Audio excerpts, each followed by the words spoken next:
Then, what are the elements of academic writing?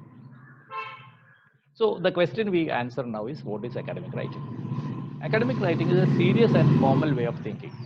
ഈ വാക്കുകൾ തന്നെ ഉപയോഗിക്കണമെന്നില്ല. You can find your own words. ഞാൻ എൻ്റെ രീതിയിൽ എഴുതിയെന്ന് മാത്രം. It's A very serious and formal. ഈ സീരിയസ് എന്നുള്ളത് ഫോമൽ എന്നുള്ള വാക്ക് ഉണ്ടാവണം, നല്ലതാണ് എന്നുണ്ടെങ്കിൽ. Different from creative fictional writing. ഈ അക്കാഡമിക് റൈറ്റിങ്ങിന് ക്രിയേറ്റീവ് റൈറ്റിംഗ് ആയിട്ട് വ്യത്യാസമുണ്ട്. ക്രിയേറ്റീവ് റൈറ്റിംഗ് എന്ന് പറഞ്ഞാൽ നോവൽ, കഥ, നാടകം. അവിടെ നമ്മൾ വ്യത്യസ്തമായ ഒരു ഭാഷയാണ് ഉപയോഗിക്കുക. ആ അതേ ലാംഗ്വേജ് നമുക്ക് അവിടെ ഉപയോഗിക്കാൻ പറ്റില്ല, ഫോമൽ ലാംഗ്വേജ് ഉപയോഗിക്കാൻ പറ്റില്ല. ഉദാഹരണമായിട്ട് പറയാം, ബഷീറിൻ്റെ എൻ്റെ ഉപ്പാപ്പയ്ക്ക് ഒരു ആന ഉണ്ടായിരുന്നു എന്ന് ഒരു പദം, ഒരു പ്രയോഗം നമുക്ക് ഒരു ടെക്സ്റ്റ് ബുക്കിൽ എഴുതാൻ പറ്റില്ല. എഴുതാം, അദ്ദേഹത്തിൻ്റെ കഥ റെഫർ ചെയ്യുമ്പോൾ എഴുതാം. അല്ലാതെ എൻ്റെ ഉപ്പാപ്പ എന്ന് ഒരിക്കലും അങ്ങനെ എഴുതാൻ പറ്റില്ല. ഇജ്ജ് കീഞ്ഞു പാഞ്ഞോ എന്നുള്ളത് നമുക്ക് ഒരു ലാംഗ്വേജ് ആയിട്ട് പരീക്ഷയ്ക്ക് എഴുതാൻ പറ്റില്ല. So examination is different from creative writing. Different from creative writing, it is very very objective. ഈ വാക്ക് പ്രധാനമാണ്. നോവലിനെയും കഥേനെയും കവിതേനെയൊക്കെ നമ്മൾ പറയുക സബ്ജക്റ്റീവ് റൈറ്റിംഗ് എന്നാണ്. അവിടെ എൻ്റെ വിചാര വികാരങ്ങളാണ് ഞാൻ എഴുതുന്നത്. നേരെ മറിച്ച് പരീക്ഷാ ഹാളിൽ എൻ്റെ വിചാര വികാരങ്ങൾക്ക് ഒരു പ്രസക്തിയില്ല. I write absolutely objective. ഞാൻ എന്നുള്ള സാധനം സബ്ജക്റ്റീവ് എന്ന് പറഞ്ഞാൽ ഐ ആണ്. ഐ തീരെ ഉണ്ടാവില്ല, ഒബ്ജക്റ്റീവിലേക്ക് എഴുതുക. എസ് എ ആയാലും ശരി. അപ്പോൾ നിങ്ങൾ എന്തൊക്കെയാണ് എഴുതാറ് പരീക്ഷയ്ക്ക്? I M just listing them. You write essays, book reviews. Book review എഴുതാൻ ഞാൻ തന്നെ പിന്നീട് ഒരു സെഷനിൽ പഠിപ്പിക്കും. Report writing, case study, project, assignment are some of the examples. ഇതൊക്കെ ഞങ്ങൾ അടുത്തടുത്ത സെഷനിൽ പഠിപ്പിക്കും നിങ്ങൾ. And what is a process of academic writing? Identifying the audience. ഏത് നിങ്ങളൊരു പ്രസംഗം നടത്തുകയാണ് അല്ലെങ്കിൽ നിങ്ങളൊരു പാട്ട് പാടുകയാണെങ്കിൽ ഓഡിയൻസ് ആരാന്ന് നോക്കും. നമ്മളിപ്പോൾ ബോംബെയിൽ നമ്മൾ ഇൻവൈറ്റ് ചെയ്ത ഒരു ഓഡിയൻസിൻ്റെ മുന്നിൽ പാടാൻ പറഞ്ഞാൽ മലയാളം പാട്ട് സാധാരണ പാടിയിട്ട് കാര്യമില്ല, അവിടെ കുറച്ച് പേർക്ക് ചിലപ്പോൾ മലയാളം അറിയണ്ടോ. So you select a Hindi song normally. അതുപോലെ തന്നെ തമിഴ്നാട്ടിൽ നിങ്ങൾ വിളിച്ചാൽ you may not select a Hindi song but you select a Malayalam or Tamil song എന്ന് പറയുമ്പോൾ ഓഡിയൻസ് മസ്റ്റ് ബി അവെയർ. നിങ്ങൾ ഓഡിയൻസ് ക്ലിയർ ആയിട്ട് എന്താണെന്ന് അറിയണം, വായിക്കുന്ന ആൾക്കാർ. അതുകൊണ്ട് തന്നെ പരീക്ഷ എഴുതുമ്പോൾ പ്രത്യേകിച്ച് ആലോചിക്കണം, നിങ്ങളെക്കാട്ടും ബുദ്ധിയും വിവരവും അറിവുള്ള ടീച്ചർമാരാണെന്ന് വായിക്കാൻ പോകുന്നത്. അപ്പോൾ ആ തരത്തിലൂടെ നിങ്ങൾ എഴുതാൻ. അല്ലാതെ നിങ്ങൾ സുഹൃത്തുക്കൾക്ക് കത്ത് എഴുതുമ്പോൾ പരീക്ഷയ്ക്ക് എഴുതിയ you will never get good marks. Establishing the purpose, generating and ordering ideas, and writing drafts, revision, improvisation, correction and proofreading.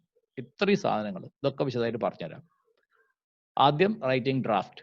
നിങ്ങൾ ഏത് സാധനം എഴുതുമ്പോൾ, പ്രത്യേകിച്ച് അസൈൻമെന്റ് ഒക്കെ എഴുതുമ്പോൾ ആദ്യം ഒരു ഡ്രാഫ്റ്റ് എഴുതും. അത് ടീച്ചർ വായിച്ചിട്ട് നിർദ്ദേശങ്ങളൊക്കെ പറഞ്ഞിട്ട് അത് പിന്നെ റിവൈസ് ചെയ്യും. റിവൈസ് ചെയ്തിട്ട് നിങ്ങൾ കുറച്ചുകൂടിയൊക്കെ മെച്ചപ്പെടുത്തും. ഒരേ വാക്കുകൾ വീണ്ടും വീണ്ടും ഒക്കെ എഴുതിയിട്ടൊക്കെ മാറ്റും. നോർമലി നിങ്ങൾ ഒരു എസ്സേയിൽ ഒരു വാക്ക് ഒരു 2-3 പ്രാവശ്യം പരമാവധി ഉപയോഗിക്കുക. അല്ലാണ്ട് എല്ലാ പാരഗ്രാഫിലും ഈ വാക്കിനെ ഉപയോഗിച്ച് കഴിഞ്ഞാൽ ഈ വാക്കിന് ഒരു അർത്ഥം ഉണ്ടാവില്ല. ഞാൻ വാക്കെന്ന് ഉദ്ദേശിക്കുന്നത് ആർട്ടിക്കിളോ അല്ലെങ്കിൽ നൗണോ വേർബോ ഓക്സിലറി വേർബോ ഒന്നും അല്ല. അത് അങ്ങനെ തന്നെ ഉപയോഗിക്കും. ഈസും വോസും ഒക്കെ ഇഷ്ടം പോലെ ഉണ്ടാവും. ഞാൻ പറയുന്നത് I am talking about words which contribute to the essay. Content വേർഡ്സിനെ ഞാൻ ഉദ്ദേശിക്കുന്നത്. Improvisation, correction and finally proof reading. സാധാരണഗതിയിൽ അസൈൻമെന്റും ഒക്കെ ഉണ്ടാകുമ്പോൾ അതിൽ തെറ്റുണ്ടാവാൻ പാടില്ല. PhD തീസിസ് ആണെങ്കിൽ അതിൽ തെറ്റുണ്ടാവാനേ പാടില്ല. ഒരു പേജിൽ പരമാവധി ഒരു തെറ്റ് മാത്രമേ പറ്റൂ. കൂടുതൽ തെറ്റുണ്ടെങ്കിൽ റിസർച്ച് ഈ തീസിസ് മാറ്റി എഴുതാൻ വേണ്ടിയിട്ട് പറയും.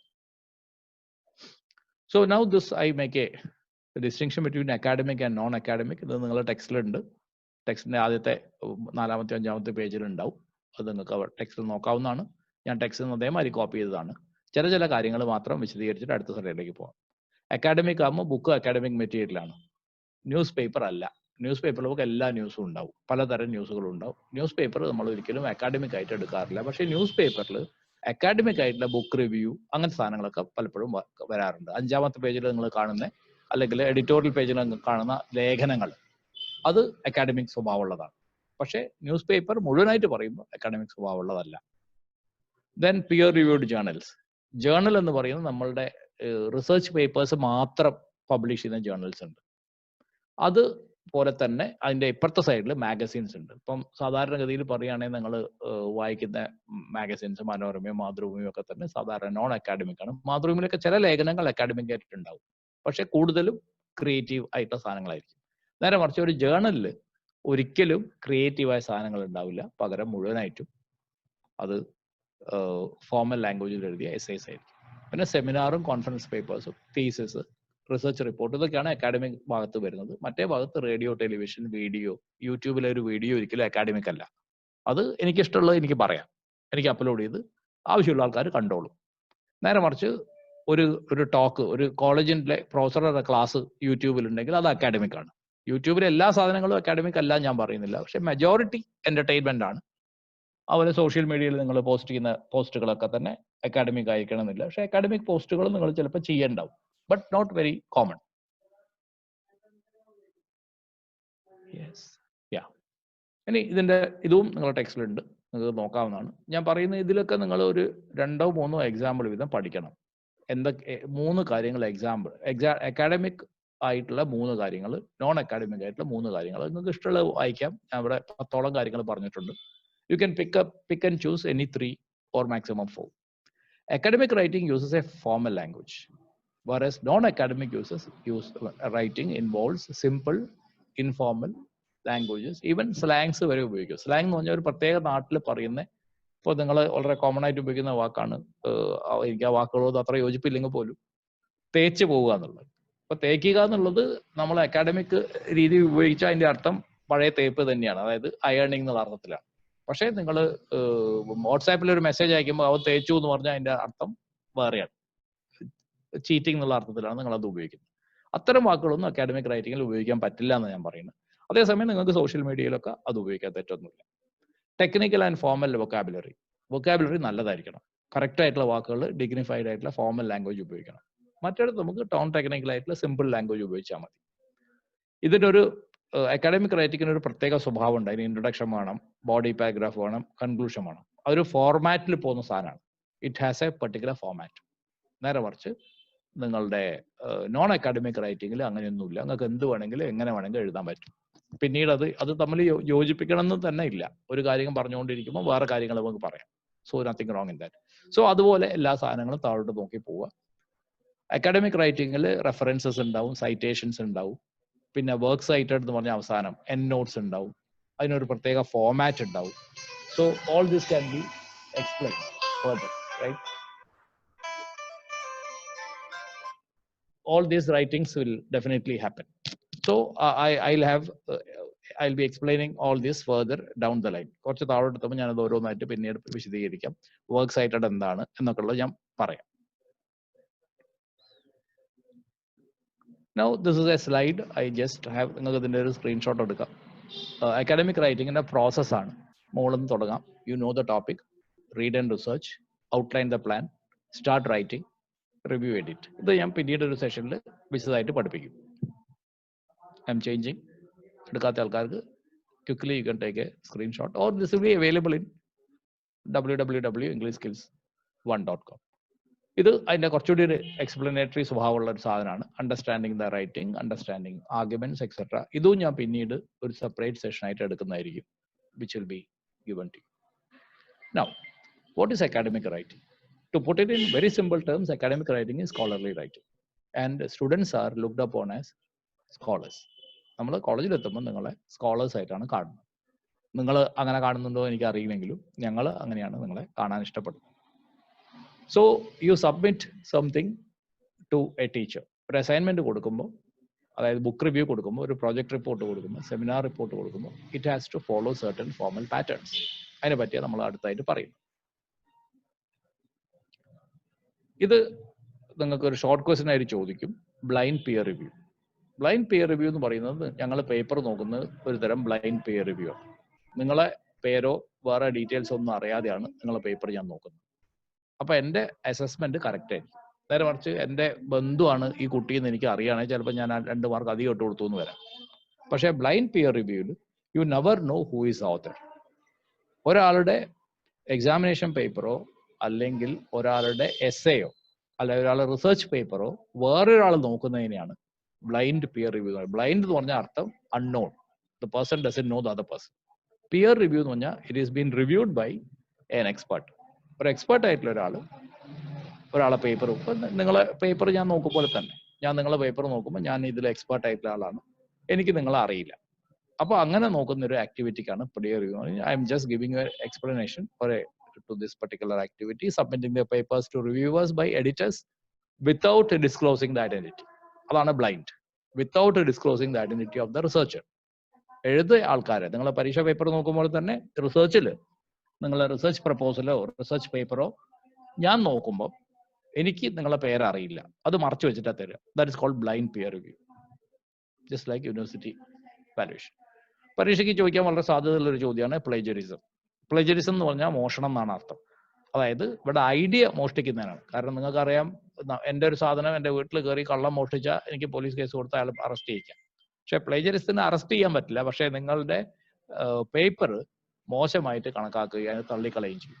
Plagiarism is actually stealing one's own idea or it is illegal copying. ഏത് വാക്ക് വേണമെങ്കിൽ നിങ്ങൾക്ക് ഉപയോഗിക്കാം. Illegal copying, using one's own idea without acknowledgement. അതേസമയം നിങ്ങൾക്ക് ഒരാളുടെ ആശയം നിങ്ങളുടെ ടെക്സ്റ്റിലേക്ക് എടുക്കുന്നതിന് ഒരു കുഴപ്പമില്ല. അത് ഇന്നയാൾ പറഞ്ഞാന്ന് പറഞ്ഞാൽ മതി, അറിഞ്ഞുകൊണ്ട് എടുക്കുന്നതാണ്. ഇപ്പൊ ഞാൻ ഒരു എൻ്റെ സുഹൃത്തിന്റെ വീട്ടിൽ പോയിട്ടാ ഇത് എനിക്ക് ഇഷ്ടമുണ്ട്, ഞാൻ എടുക്കട്ടെ ചോദിച്ചാൽ എടുത്തു കൊണ്ടുപോയതും അവൻ അറിയാതെ ഞാൻ പോക്കറ്റിലിടുന്നു, രണ്ടും രണ്ടാണ്. അത് അതേ വ്യത്യാസം തന്നെ അവിടെയുള്ളൂ. It's an act of academic stealing. Academic മോഷണമാണ് ശരിക്കും പറഞ്ഞാൽ. അതായത് നിങ്ങൾ പലപ്പോഴും ഗൂഗിളിൽ നിന്നും വിക്കിപീഡിയ എന്നൊക്കെ കോപ്പി പേസ്റ്റ് ചെയ്യുമ്പോൾ നിങ്ങൾ ചെയ്യുന്നത് പ്ലേജറിസം ആണ്. പക്ഷെ അത് ചെക്ക് ചെയ്യാൻ നമുക്ക് സംവിധാനം ഇപ്പൊ തൽക്കാലം ഇല്ലാത്തതുകൊണ്ട് നമ്മളത് വിടുന്നു എന്ന് മാത്രം. പക്ഷെ ഒരു റിസർച്ച് പേപ്പർ നിങ്ങൾ ചെയ്യുകയാണെങ്കിൽ ഈ റിസർച്ച് പേപ്പർ പ്ലേജറിസം ചെക്ക് കഴിഞ്ഞിട്ട് മാത്രമേ അത് ആക്സെപ്റ്റ് ചെയ്യൂ. സോ ആ ഡാറ്റാബേസ് അവരുടെ കയ്യിലുണ്ടാവും. നിങ്ങളെ പേപ്പർ സബ്മിറ്റ് ചെയ്താൽ അവർ പറയും ഇത്ര ശതമാനം മോഷണമാണ്. അപ്പോൾ ഒരു 15% കൂടുതൽ മോഷണം ഉണ്ടെങ്കിൽ ആ പേപ്പർ അംഗീകരിക്കില്ല. So it is also part of academic integrity. അവസാനത്തെ ചാപ്റ്റർ അക്കാഡമിക് ഇന്റഗ്രിറ്റിയാണ് സെഷൻ നമ്മൾ എടുക്കുന്നത്. അക്കാഡമിക് ഇന്റഗ്രിറ്റി എന്താണെന്ന് പറയാം. ഏത് ഇന്റഗ്രിറ്റി എന്ന് പറഞ്ഞാലും അത് ഫെയ്ത്ത്ഫുൾനെസ് ആണ്. Academic integrity is academic faithfulness. Academically നമ്മൾ പാലിക്കേണ്ട ചില മര്യാദകളുണ്ട്. ആ മര്യാദയുടെ ഏറ്റവും പ്രധാനപ്പെട്ട ഭാഗമാണ് അക്കാഡമിക് ഇന്റഗ്രിറ്റി.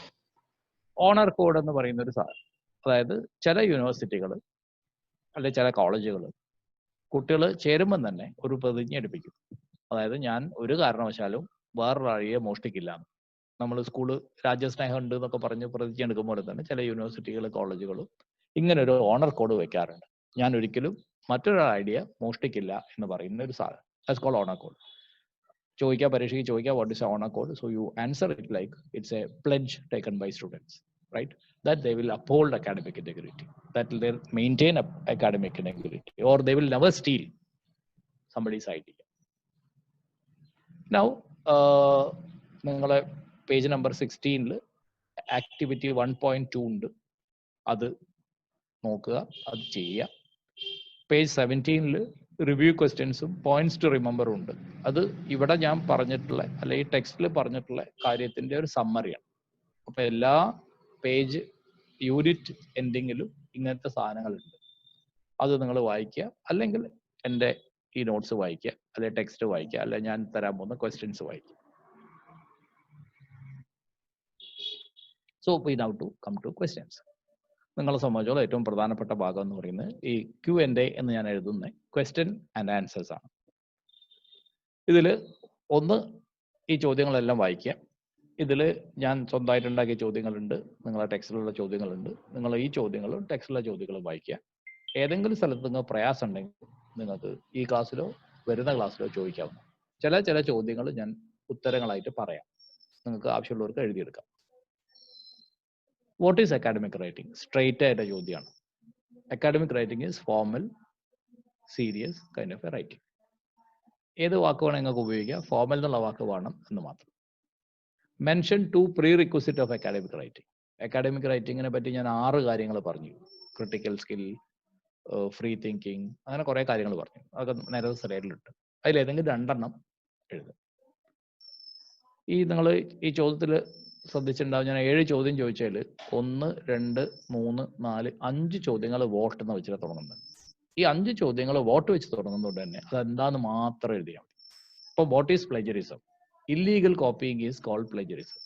ധാരാളം, നിങ്ങൾക്ക് ഫുൾ മാർക്ക് കിട്ടും. അല്ലാതെ അതിനെപ്പറ്റി പിന്നെ വിശദമാക്കേണ്ട കാര്യമില്ല. വോട്ടും ചോദിക്കുന്ന സമയത്ത് വാട്ട്, വേർ, വെൻ, ഹൂ, ഇത്രയും ചോദ്യത്തിന് നിങ്ങൾ ഒരു വാക്ക് അല്ലെ ഒരു ഫ്രേസ് അല്ലെ ഒരു പരമാവധി ഒരു സെന്റൻസ് മാത്രമാണ് ഉത്തരം എഴുതേണ്ടത്. നേരെ മറിച്ച് മെൻഷൻ ടു പ്രീ റിക്വസിറ്റ് എന്ന് പറഞ്ഞാൽ രണ്ട് കാര്യങ്ങൾ എഴുതണം. അപ്പോൾ നിങ്ങൾക്ക് ഒരു സെന്റൻസോ രണ്ട് സെന്റൻസോ എഴുതാത്തിട്ടില്ല. ഡിഫറൻഷിയേറ്റ്, നമ്മൾ തരംതിരിക്കണം academic material from non academic material. ഇപ്പം ഞാൻ book, magazine, T V, WhatsApp അതിനെ പറ്റിയൊക്കെ പറഞ്ഞു. അവിടെയൊക്കെ നമ്മൾ ഉപയോഗിക്കുന്നത് നോൺ അക്കാഡമിക് ആണ്. അക്കാഡമിക് എന്ന് പറഞ്ഞാൽ ബുക്കുകൾ, ജേർണൽ, ഇതൊക്കെയാണ് അക്കാഡമിക്. ന്യൂസ് പേപ്പർ, ടെലിവിഷനൊക്കെ മറ്റേ സൈഡിൽ. അപ്പോൾ നിങ്ങൾ ഡിഫറൻഷിയേറ്റ് ചെയ്യണം.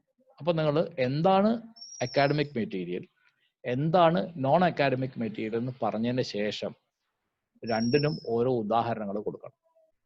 ഇങ്ങനെയാണ് നമ്മൾ ഡിഫറൻഷിയേറ്റ് എന്നുള്ളത്. ഇപ്പം ഈ ഡിഫറൻഷിയേറ്റ്, ഹൗ, വൈ, ഈ ചോദ്യങ്ങൾക്കൊക്കെ നിങ്ങൾ രണ്ട് സെന്റൻസ് ഉത്തരം എഴുതേണ്ടി വരും. ചിലപ്പോൾ അപൂർവമായിട്ട് മൂന്ന് കൂടുതൽ ഒരു കാരണവശാലും നിങ്ങൾ ഷോർട്ട് ക്വസ്റ്റ്യനിൽ 3 കൂടുതൽ എഴുതരുത്. എന്നാൽ ചില സയൻസ് സബ്ജക്റ്റിലൊക്കെ അവർ കൂടുതൽ ഉത്തരങ്ങൾ എഴുതണം എന്ന് പറയും. അപ്പൊ ഞാൻ ഈ പറയുന്നത് ഇംഗ്ലീഷിന് മാത്രം ബാധകമായിട്ടുള്ള കാര്യമാണ്. മറ്റ് സബ്ജക്ട് എങ്ങനെ എഴുതണം എന്നുള്ളത് അത് കൺസേൺ ടീച്ചേഴ്സിനോട് ചോദിച്ച് തീരുമാനിക്കുക. In English you need only to write 2 sentences maximum for a short question. On the other hand, you have a paragraph question like what are the prerequisites for academic writing, differentiate non-academic writing and academic writing. ഈ ചോദ്യങ്ങൾ തന്നെ നമുക്ക് paragraph ആയിട്ടും ചോദിക്കാം, short question ആയിട്ടും ചോദിക്കാം. Short question ആയി ചോദിക്കുമ്പോൾ you just need to write in a sentence or 2 maximum. Paragraph ആയി ചോദിക്കുമ്പോൾ you have to generate almost 10 to 12 sentences. ഒരു പേജ് എഴുതണം. ഒരു പേജ് എന്ന് വെച്ചാൽ ഒരു പുറം. നിങ്ങളെ യൂണിവേഴ്സിറ്റി പേപ്പറിൽ ഒരു സൈഡ് മുഴുവനായിട്ട് 18 വരിയാണ് ഉണ്ടാവുക. 18 വര വരച്ചിട്ടുണ്ടാവും. ഒരു വരയിൽ നിങ്ങൾ ഏകദേശം 5-6 വാക്കുകൾ എഴുതുക. അങ്ങനെ 18 വരി നിങ്ങൾ ഫില്ല് ചെയ്യുമ്പോൾ ഏകദേശം 100-120 വാക്ക് എഴുതും നിങ്ങൾ. അപ്പോൾ 100 വാക്കാണ് എഴുതേണ്ടത്. അപ്പോൾ പാരഗ്രാഫ് എഴുതുമ്പോൾ നിങ്ങൾക്ക് ഇൻട്രൊഡക്ഷൻ വേണം, ബോഡി പോയിന്റ്സ് വേണം. അത് ഞാൻ പാരഗ്രാഫിന്റെ സെഷനിൽ എടുക്കുന്നുണ്ട്. അപ്പോൾ ഞാനത് വിശദമായിട്ട് പാരഗ്രാഫ് എഴുതുന്നത് എങ്ങനെയാണെന്നുള്ളത് നിങ്ങളോട് പറയാവുന്നതാണ്. Okay. So I also try to answer some of the questions, right? What are the changes brought in writing when you move from school to college? Just to നോക്കുക.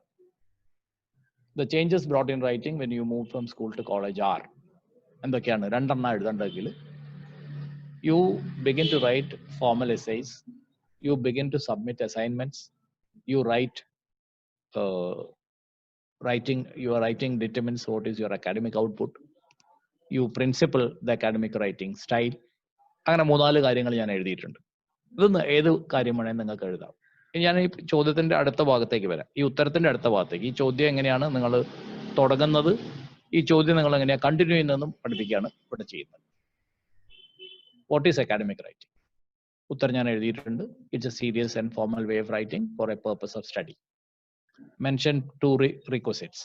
2 requisites ഞാൻ എഴുതിയിട്ടുണ്ട് അവിടെ. Free thinking, critical thinking, language skill, research skill, reading and writing. ഇതിലേതേ 2 എണ്ണം എഴുതിയാൽ മതി. എല്ലാത്തിലും choice ഉണ്ട്. നിങ്ങൾക്ക് മിനിമം എഴുതിയാൽ മതി. ഞാൻ കുറച്ചധികം പഠിപ്പിക്കും, നിങ്ങൾക്ക് അതിൽ കുറച്ചെണ്ണം കുറച്ചിട്ട് എഴുതിയാൽ മതി. So you pick any 2. What are the pre requisites? Academic writing refers to all writing tasks assigned to students at college for the purpose of study. There are certain prerequisites. എന്തൊക്കെയാണെന്നുള്ളത് നമുക്ക് അവിടെ എഴുതാം. അപ്പോൾ ഒരു പാരഗ്രാഫ് എഴുതുമ്പോൾ നിങ്ങൾ എങ്ങനെ ഉത്തരം എഴുതണം, അതാണ് ഇപ്പം ഞാൻ ഒന്നാമത്തെ എഴുതിയത്. രണ്ടാമത്തെ സെഷനിൽ ഞാൻ ഈ പ്രീ റിക്വസിറ്റ് രണ്ടാമത്തെ ഭാഗത്തേക്ക് കടന്നിട്ടുണ്ട്. നേരത്തെ എഴുതിയതുപോലെ തന്നെ academic writing refers to all writing task ഞാൻ ആദ്യത്തെ എഴുതിയിട്ടുണ്ട്. അത് ഇൻട്രൊഡക്ഷൻ സെന്റൻസ് ആണ്. പിന്നെ ഞാൻ എങ്ങനെയാണ് അത് എക്സ്പ്ലെയിൻ ചെയ്തത് നോക്കുക. ഇങ്ങനെ ഇത് ബൈ ഹാർട്ട് പഠിച്ച് എഴുതണം എന്നല്ല ഞാൻ ഉദ്ദേശിക്കുന്നത്. ഇങ്ങനെയാണ് നിങ്ങൾ പാരഗ്രാഫ് എഴുതേണ്ടതെന്നാണ് ഞാൻ ഉദ്ദേശിക്കുന്നത്. ഇനി അതിൽ അവസാന ഭാഗത്ത് ഞാൻ ചേർത്തിട്ടുണ്ട് keep A journal, reading and writing, critical thinking, research skills, learn the language. ഇത്രയും കാര്യങ്ങൾ നമ്മൾ മുന്നേ പറഞ്ഞു. അതിൽ ഏതെങ്കിലും 2 അല്ലെങ്കിൽ 3 എണ്ണം ഇലാബറേറ്റ് ചെയ്താൽ നിങ്ങൾ പാരഗ്രാഫ് കഴിഞ്ഞു. നിങ്ങൾ ഒരു കാരണവശാലും എല്ലാ കാര്യങ്ങളും എല്ലാ സ്ഥലത്തും എഴുതേണ്ട ആവശ്യമില്ല. നിങ്ങൾക്ക് പഠിക്കാൻ എളുപ്പമുള്ള, ഓർമ്മിക്കാൻ എളുപ്പമുള്ള ജേർണൽ, കീപ്പ് എ ജേർണൽ ആണ് ഓർമ്മിക്കാൻ എളുപ്പമെങ്കിൽ അത് വെക്കുക. റീഡിങ് ആൻഡ് റൈറ്റിംഗ് ആണ് ഓർമ്മിക്കാൻ എളുപ്പമുണ്ടെങ്കിൽ അത് വെക്കുക. And this will be available in definitely നമ്മളെ englishskills1.com അവൈലബിൾ ആയിരിക്കും. ഇല്ലാത്ത ആൾക്കാർക്ക് അവിടെ ചെക്ക് ചെയ്യാവുന്നതാണ്. ഇതുപോലെ തന്നെ അക്കാഡമിക് ആൻഡ് നോൺ അക്കാഡമിക് എന്നുള്ള പാരഗ്രാഫ് ക്വസ്റ്റൻ എഴുതുമ്പോൾ ഇങ്ങനെ ഒരു ഇൻട്രൊഡക്ഷൻ സെന്റൻസ് എഴുതുന്നു. That is A serious and formal way of writing. Other is creative and fictional and you continue like this. അടുത്ത സെന്റൻസ് എഴുതി, അതിൻ്റെ അടുത്ത സെന്റൻസ് എഴുതി. പിന്നെ ഞാൻ അതിൻ്റെ അടിയിൽ കുറേ പോയിന്റ്സ് എഴുതിയിട്ടുണ്ട്. അതിലേതെങ്കിലും 2 പോയിന്റ് അല്ലെങ്കിൽ 3 പോയിന്റ് പിക്ക് ചെയ്യുക. അതിനെ ഇലാബറേറ്റ് ചെയ്യുക. എഴുതുമ്പോൾ പ്രത്യേകം ശ്രദ്ധിക്കേണ്ടത് എല്ലാ ആൾക്കാരും കഴിയുന്നത്ര പ്രസന്റ് ടെൻസിൽ എഴുതുക. Unless you need a past tense. Past tense അഥവാ ഉപയോഗിക്കുകയാണെങ്കിൽ ആ പാസ്റ്റ് ടെൻസ് ആ സെന്റൻസിൽ മുഴുവൻ ഉപയോഗിച്ചിട്ട് അവിടെ തീർക്കുക, പിന്നെ വീണ്ടും പ്രസന്റിലേക്ക് തന്നെ വരിക. So don't mix the tense in one sentence. ഒരു സെന്റൻസിൽ നിങ്ങൾ ടെൻസ് മിക്സ് ചെയ്യാതിരിക്കുക. That's easiest way of writing. So ഇതൊക്കെ ഞാൻ അവിടെ ഡീറ്റെയിൽ ചെയ്തിട്ടുണ്ട്. അക്കാഡമിക് ആൻഡ് നോൺ അക്കാഡമിക് ചെയ്തിട്ടുണ്ട്. Active article publish, newspaper etcetera, ഇതൊക്കെ ഞാൻ കൃത്യമായിട്ട് പറഞ്ഞിട്ടുണ്ട്. പേജ് നമ്പർ 14 നോക്കിയാൽ ഇതിന്റെ ഡീറ്റെയിൽ ആയിട്ടുള്ള ഉത്തരങ്ങളൊക്കെ കിട്ടും നിങ്ങൾക്ക്. This is how you have to write the paragraph question. ഞാൻ വിശദമായിട്ട് പാരഗ്രാഫ് ക്വസ്റ്റ്യൻ എടുക്കുമ്പോൾ പറയാവുന്നതാണ്. So with that we come to the end of today session. I think it's 9, ഒരു 7 മിനിറ്റ് അധികം എടുത്തത്. I wanted to finish by 9. Prem, are you there? I am here. You are audible. So thank you very much, Prashant. ഞാൻ ഒന്ന് recording ഒന്ന് of ചെയ്തോട്ടെ. Sure. Prashant ഒന്ന് മറ്റേ continue ചെയ്തോളൂ. Sure. സംശയങ്ങളൊക്കെ you can start.